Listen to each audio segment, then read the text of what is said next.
नमस्कार दोस्तों, फाइनली पठान ने 1000 करोड़ रुपए का वर्ल्ड वाइड कलेक्शन कर लिया है और साथ ही साथ पठान ने 500 करोड़ रुपए का हिंदी वर्जन में इंडिया नेट कलेक्शन भी कर लिया है। और पठान अब दंगल के बाद बॉलीवुड की ऐसी दूसरी फिल्म बन गई है जिसने 1000 करोड़ रुपए से ज्यादा का वर्ल्ड वाइड कलेक्शन किया है। और सारी इंडियन फिल्मों की बात करें तो दंगल, बाहुबली 2, KGF 2 और RRR के बाद पठान 5वें नंबर पर आ गई है जिसने 1000 करोड़ रुपए से ज्यादा का वर्ल्ड वाइड कलेक्शन किया है। तो आइए जानते हैं पठान की असली कमाई कितनी हुई है, मतलब पठान के मेकर्स की कितनी कमाई हुई है। पठान की टोटल इनकम की बात करें तो पठान ने 624 करोड़ रुपए का इंडिया ग्रॉस कलेक्शन कर लिया है और इसी ग्रॉस कलेक्शन में से टैक्स कम करने के बाद पठान का सभी भाषाओं में मिलाकर नेट कलेक्शन हो गया है 519 करोड़ रुपए। और जैसा कि आप जानते ही होंगे कि इंडिया नेट कलेक्शन के दो पार्ट्स हो जाते हैं, यानी कि दो शेयर हो जाते हैं 50-50% के। तो इस तरह 260 करोड़ रुपए गए प्रोड्यूसर के पास और 260 करोड़ रुपए गए सिनेमा ऑनर्स के पास जिन्होंने इस फिल्म के शोज चलाए थे। पठान का ओवरसीज कलेक्शन हुआ है 380 करोड़ रुपए का।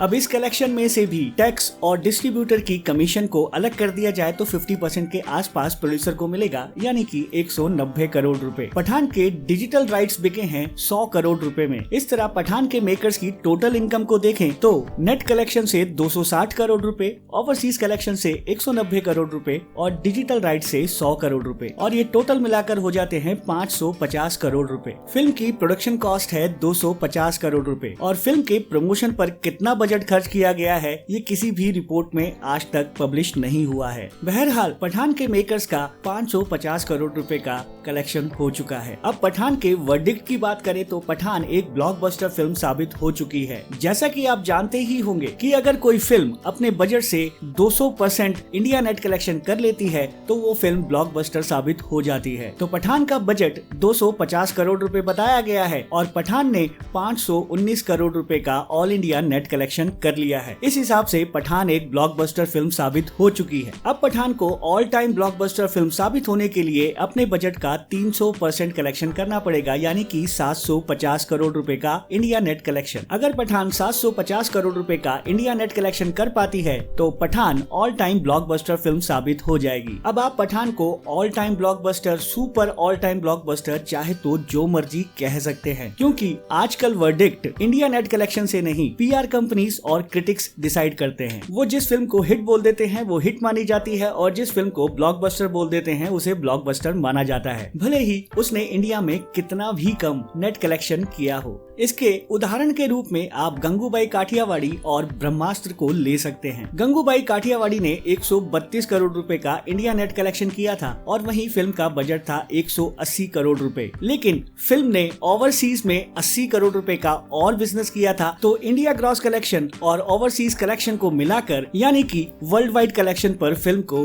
हिट घोषित कर दिया गया था। प्रोड्यूसर्स को नुकसान हुआ था, लेकिन उसके बाद भी फिल्म को हिट साबित कर दिया गया था। वैसे ही ब्रह्मास्त्र ने 270 करोड़ रुपए का इंडिया नेट कलेक्शन किया था। वहीं फिल्म का बजट था 400 करोड़ रुपए और फिल्म का इंडिया ग्रॉस कलेक्शन था 318 करोड़ रुपए। अब इसी 318 करोड़ रुपए के ग्रॉस कलेक्शन में ओवरसीज के 113 करोड़ रुपए के कलेक्शन को मिलाकर 431 करोड़ रुपए के वर्ल्ड वाइड कलेक्शन पर ब्रह्मास्त्र को हिट साबित कर दिया गया था। लेकिन ऐसा सभी फिल्मों के साथ नहीं होता है। जैसे कि भेड़िया फिल्म का बजट था 60 करोड़ रुपए, लेकिन भेड़िया फिल्म ने 87 करोड़ रुपए का वर्ल्ड वाइड कलेक्शन किया था, लेकिन उसके बावजूद भी उस फिल्म को सिर्फ एवरेज ही घोषित किया गया था। इस ट्रेंड से ऐसा लगता है कि वो दिन दूर नहीं है जब बॉलीवुड की फिल्में सिर्फ वर्ल्ड वाइड कलेक्शन पर ही हिट साबित होंगी, और शायद वो दिन भी दूर नहीं है कि जब डिजिटल राइट्स की इनकम को भी इस कलेक्शन के साथ ऐड कर दिया जाए। इस वीडियो में फिलहाल इतना ही, मिलते हैं जल्दी ही नेक्स्ट वीडियो में। तब तक के लिए जय हिंद, वंदे मातरम।